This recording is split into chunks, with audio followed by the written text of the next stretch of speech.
Gentleman's time has I yield expired. back. Is there further discussion? Mr. Roy.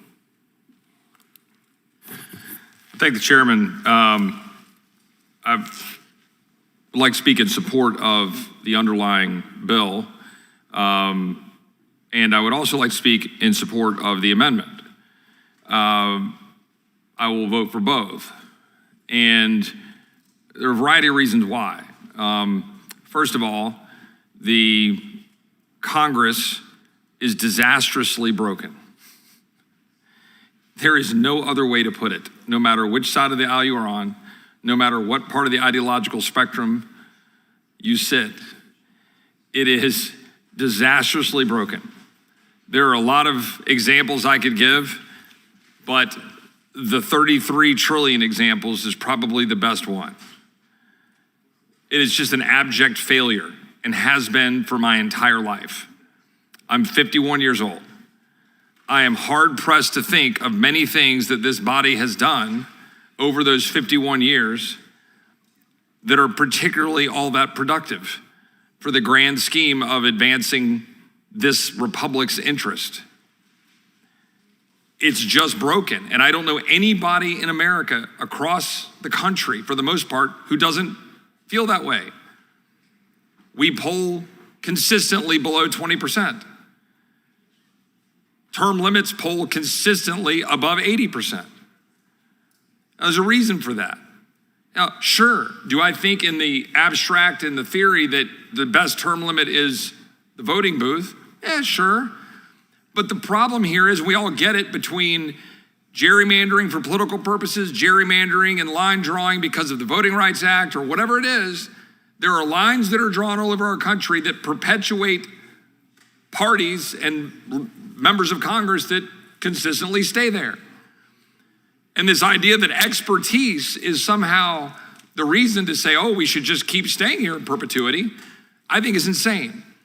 And with all due respect to the point being made about, well, you can just choose to leave Congress, yeah, but that's not the problem. The average age and the average length of time that people serve in Congress is 8.9 years. That's not the problem. The problem isn't that rank and file members don't come and go. The problem is that a handful of octogenarians sit around here and screw this place up repeatedly, indefinitely. They continue to run this place right into the ground. That's the truth. And we just reward it.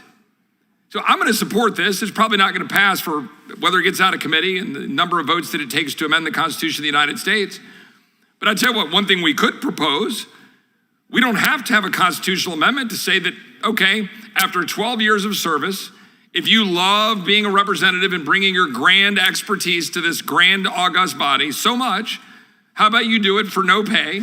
And how about you do it for no grand position as a chairman or a leader? You just want to come here and share your expertise, great. But why don't we just adopt rules? Doesn't require a constitutional amendment that says if you come here for a 7th term, you will receive no pay, you will not serve as a chairman, and you will not serve in leadership. Great, come here and share all your infinite wisdom. But I think this place needs new blood. I think it does need turnover. And again, there are great members of Congress who have served here terms well past 12 years or well past 6 years.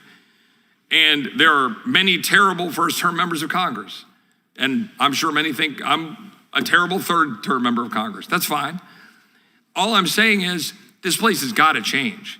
And that's what the American people are demanding. And I don't know, if 82% of the American people think, you know what, maybe we ought to limit how long people can sit here and continue to do damage to the United States of America, perhaps we should listen to them in a representative democracy. And I think that's part of the big problem. We never really listen to the people in this representative democracy. And yes, a republic requires us to make good decisions and figure out how to do it. But in the end, we should try to represent the overall views of the American people. I am pretty confident that a majority of constituents in every state in the union support some form of term limits. And the reason I'm going to agree to the 12-year amendment is because I think it has the best chance of success, a better chance of success, if you will, than 3 terms. And I realize there are some groups out there who might, criticize that, believing that the purity of 3 terms is the best. Well, so be it. This is, in fact, the legislative process at work. I yield back. Gentleman yields back.